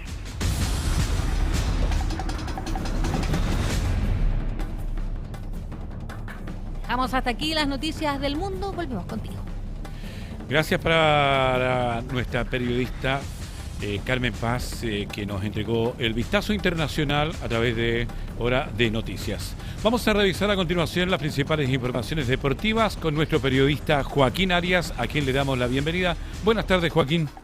¿Cómo estás? Así es, vamos a analizar lo que fue la realidad del elenco chileno el día de ayer en Copas Internacionales, y el único que jugaba, al menos en la tarde del miércoles, fue Audax Italiano, que tuvo que viajar hasta Paraguay para enfrentarse a Olimpia y Universidad Católica, válido por el grupo D de la Copa Libertadores. Recordemos que está puntero Universidad Católica con 5 partidos jugados y 10 puntos, diferencia de más 3 en este grupo. Segundo está Cruzeiro con 8 puntos y tercero está Boca Juniors con 7 puntos. Está clasificado eventualmente Universidad Católica a una segunda fase, ya sea de Copa Libertadores o de Copa Sudamericana. Un empate lo deja clasificado a Copa Libertadores, mientras que un triunfo lo dejaría clasificado a lo que van a ser los octavos de la Copa Libertadores como puntero del grupo. De perder Universidad Católica, y viendo también lo que va a ser la diferencia de goles y el partido entre Cruzeiro y Barcelona de Ecuador, va a depender de cómo va a terminar el elenco de Universidad Católica en este grupo D de la Copa Libertadores, que, lo decíamos, tiene al conjunto cruzado como los punteros, y en un grupo que en un principio se habló del grupo de la muerte, y muchos dijeron que iba a estar complicado para la Universidad Católica. Sin embargo, ha sacado la tarea adelante de muy buena manera. Vamos a estar muy atentos a lo que va a ocurrir en la tarde de este jueves a las 20:30 horas en Argentina, en la Bombonera, que ya cuenta con la llegada de varios hinchas de Universidad Católica que llegaron en masa desde el día de miércoles hasta Buenos Aires para ver este importante partido que va a disputar el elenco cruzado. Ya en noticias más regionales, y nos vamos al interior de la región de Valparaíso, sobre todo al Valle de la Aconcagua, que sufre o más que sufre, tiene una variación en el cuerpo técnico, y es que tras la salida de Luis Landeros hace un par de semanas, quien asumió el desafío fue Esteban Carvajal, junto a el Manteca González, como es conocido, el ayudante técnico que estuvo ahí en San Felipe, pero que el día miércoles, presentó a su nuevo director técnico, y es nada más y nada menos que el argentino Juan José Lubera, un técnico que ya tiene pasos por equipos regionales como es San Luis de Quillota, también estuvo en el ascenso con Rangers de Talca, y obviamente llega ahora a la tienda del Valle de la Aconcagua para poder remontar esta situación. Recordemos que cayó por 5-0 ante Deportes Temuco el fin de semana, y obviamente se termina desencadenando la salida de Esteban Carvajal como técnico interino y confirmando la llegada de Juan José Lubera, quien estuvo hasta el día lunes al menos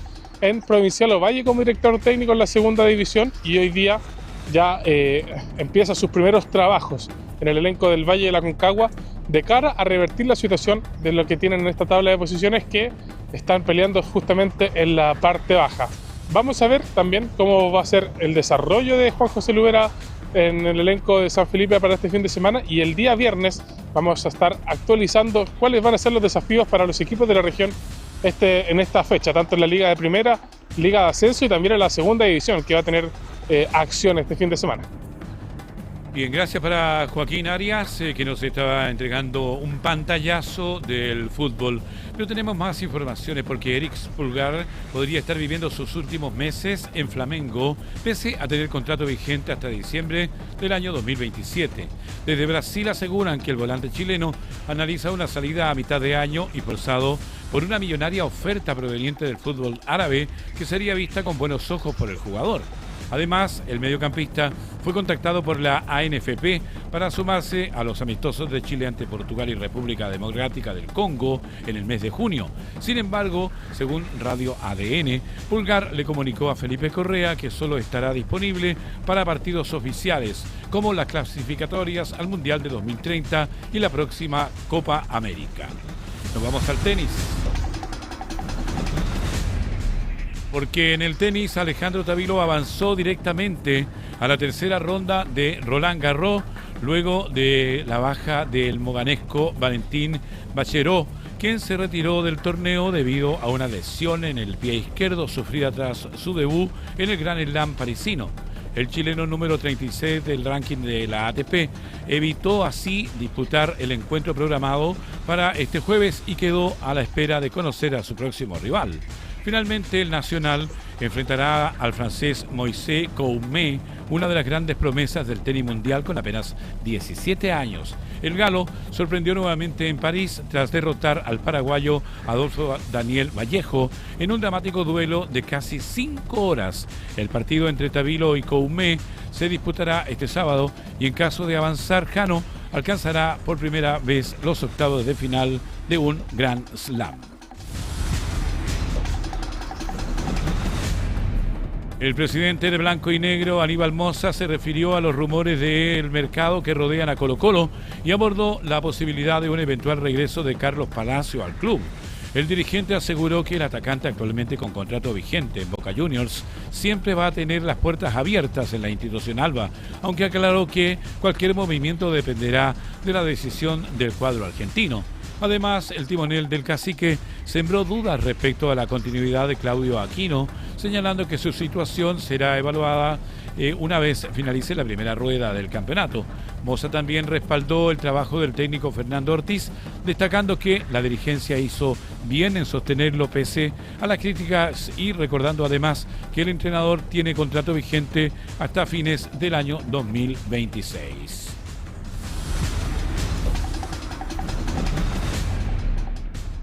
Nos vamos a la página del espectáculo porque la película biográfica de Michael Jackson sigue arrasando en los cines chilenos y ya superó el 1.000.000 de espectadores, transformándose en la biopic más taquillera de la historia del país.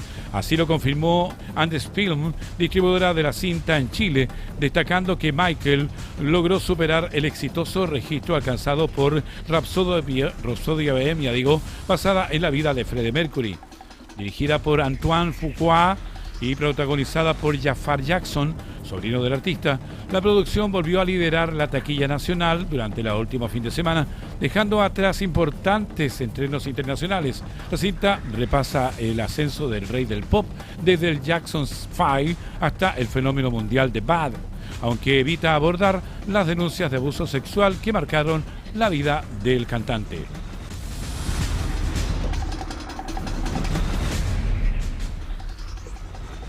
La tensión entre Pamela Díaz y Junior Playboy salió definitivamente de la televisión y llegó hasta la justicia. La animadora presentó una querella en el cuarto juzgado de garantía de Santiago contra José Luis Concha por injurias y calumnias por medios de comunicación, luego que las explosivas declaraciones que el ex chico reality emitió en un programa de la web. Todo comenzó cuando Junior acusó públicamente a la fiera de ingresar alcohol y drogas a los realities, además de asegurar que nadie se atrevía a enfrentarla por el supuesto poder que tenía dentro de los encierros televisivos. La acción judicial de Pamela Díaz cuenta además con el patrocinio de la mediática abogada Elwe Zupnik, conocida figura de la farándula chilena.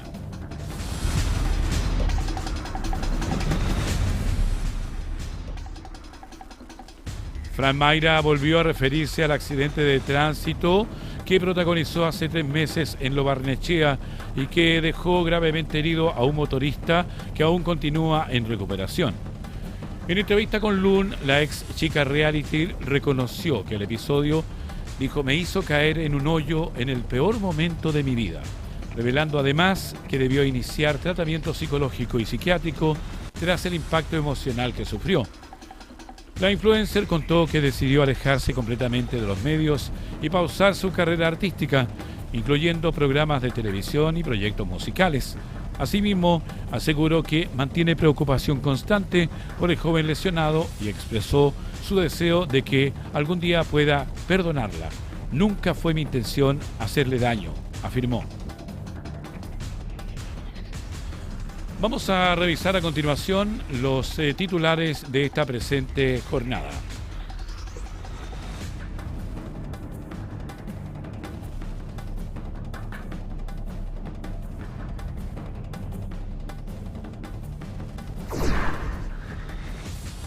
Autoridades aprobaron cortes y desvío de tránsito por cuenta pública del 1 de junio en Valparaíso. Carabineros despliega amplio operativo de seguridad en la región de Valparaíso. Pescadores artesanales inician paralización definitiva indefinida en este caso por crisis de la jibia. Hospital Provincial Marga Marga avanza hacia su apertura definitiva. Desalojan toma ilegal en terrenos de escuela de Playa Ancha.